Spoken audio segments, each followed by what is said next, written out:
আপনাকে যদি বলা যায় একটা চিপ রেটের কয়েনকে, একটা ডাউন কয়েনকে বাই করাটা কতটা গ্রহণযোগ্যতা, তাহলে আপনি হয়তো বলবেন যে না আসলে অনেকটা রিস্ক এবং আসলে খুব ভালো হবে না যদি এরকম বিহেভিয়ার হয়। বাট আবার যদি কয়েনটাকে আবার যদি মোমেন্টামের দিকে যদি আপনি বাই করতে বলা হয় বা বাই করার কথা বলা হয়, তখন আপনি অবশ্যই বলবেন যে হ্যাঁ, ইয়েস, মোমেন্টাম যেহেতু ক্রিয়েট হয়েছে মার্কেটে, তো এই কয়েনটা এখানে বাই করা উচিত।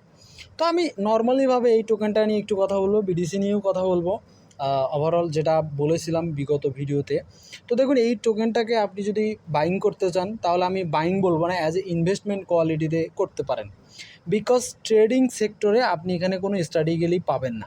বাট একটা স্টাডি সব থেকে বেশি গ্রহণযোগ্যতা থাকে, সেটা হচ্ছে যে যে কয়েনটা মার্কেটে আসে এবং সে কয়েনের যদি ওপেনিং প্রাইসকে যদি ব্রেকডাউন করে বা ডাউন করে বা নিচে আসে, ব্রেক থ্রু করে, তাহলে সেই টোকেনটা এর পরবর্তীতে 20% বা 50% নেগেটিভনেস সর্বোচ্চ করতে পারে। এখান থেকে এই লাইন আপ থেকে 20 থেকে 50% নেগেটিভ করতে পারে। আপনাকে আমি টোটাল বিষয়টা বলে দিচ্ছি। অলরেডি 30% অলরেডি নেগেটিভনেস ক্রিয়েট করছে।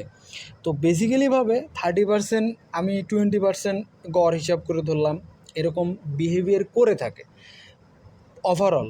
তবে 20টা কয়েনকে আপনি যদি দেখেন, তাহলে দেখা যাবে যে 15টা কয়েনের ভেতরে এরকম পেয়ে যাবেন, অথবা যে ওপেনিং প্রাইস রয়েছে এই ওপেনিং প্রাইসে আসেনি, এর আগেই মার্কেট মোমেন্টাম ক্রিয়েট করছে।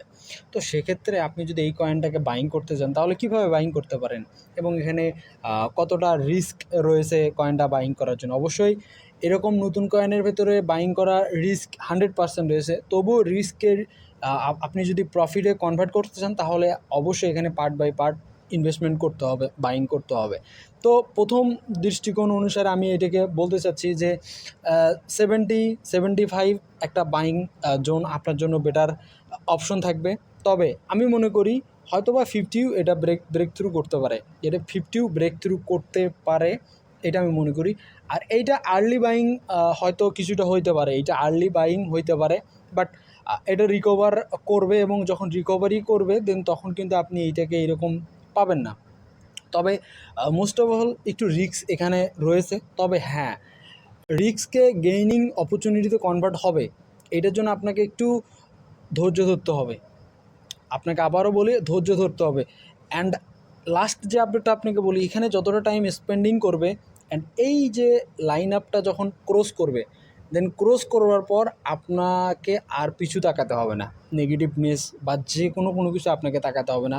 আপনি এখানে অনেক প্যাটার্নে হয়তো বিল্ড আপ করতে পারে, ক্রিয়েট করতে পারে, হইতে পারে এরকম বিহেভিয়ারটা হইতে পারে। তো এই জন্যে আমি মনে করি একটু ভেবেচিন্তে, একটু কুল মোমেন্টামে আপনি এই কয়েনটাকে বাইং করতে পারেন। ঠিক আছে, অনেক ভালো টোকেনটা। অ্যান্ড চলে আসি বিডিসিকে নিয়ে। গতকালকে আমরা এখানে কথা বলতেছিলাম যে ভাই এটা একটা লেভেল আপ, আপনি চাইলে এই লেভেল আপ ব্রেক থ্রু করার পর বাইং সেট আপ ক্রিয়েট করতে পারেন, নয়তো বা এই লেভেল আপ ব্রেক থ্রু করার পর বাইং সেট আপ ক্রিয়েট করতে পারেন। সো দুইটা লেভেল আপে বলা হয়েছে এবং এর আগেও আপনাকে আমি বলছি যে এটা একটা লেভেল আপ বা এটা একটা জোন, এগুলোতে বাই সাইডওয়েজ ক্রিয়েট করবে, আপ অ্যান্ড ডাউন করবে, কিন্তু মার্কেট ওভারঅল কী হয়, পজিটিভ মোমেন্টামে আপনাকে দেখিয়ে দেবে। তো তেমনইভাবে এখন এখানে যে বিষয়টা আপনাকে বলতে চাচ্ছি সেটা হচ্ছে যে বিটিসি আরও 1,500-2,000 পজিটিভ করবে এবং এমনও হতে পারে পজিটিভটা কন্টিনিউয়াসলি, মানে বলে না একটা পজিটিভ থাকে যে আপ অ্যান্ড ডাউন করে করে পজিটিভ হয়, কিন্তু এরও পজিটিভগুলো পাম্প হইতেই থাকবে, এরকম বিহেভিয়ারও আমি মনে করি ক্রিয়েট করতে পারে। এবং এখানে একটা বিষয় হয়তোবা লক্ষ্য রাখছেন যে এই লাইন আপগুলো অনেক ভালো করে, মার্কেট আসার পর এইগুলো রিট্রেসমেন্ট করার পর অনেক সময় অনেক ভালো রেলি দেয়, এটা আসলেই দেয়, অনেক ক্ষেত্রেই দিয়ে থাকে। আপনি অনেক চার্টের ভেতরে এরকম বিষয় দেখতে পারবেন। তবে দেখুন, overall structure, overall scenery positive market. তবে 1,000-2,000 বিটিসি নেগেটিভ হইলেই যে মাথা খারাপ হয়ে যায়, 1,000-2,000 নেগেটিভ হওয়ার পরে লাল বাতি জ্বালিয়ে মানুষ অনেকে অনেক কিছু ভাবেন, অনেক কিছু দেখেন।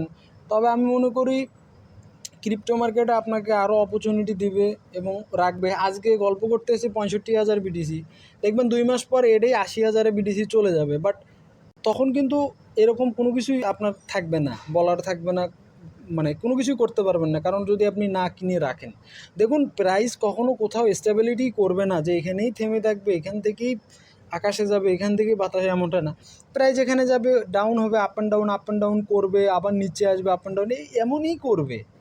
আমার কথা এমনটাই মার্কেট। 2 মাস আগেও বিটিসি 20,000, দেখুন 2 মাস পর বিটিসি 50,000, আবার 2 মাস পর 60,000, 70,000। ভাই এমনই হবে।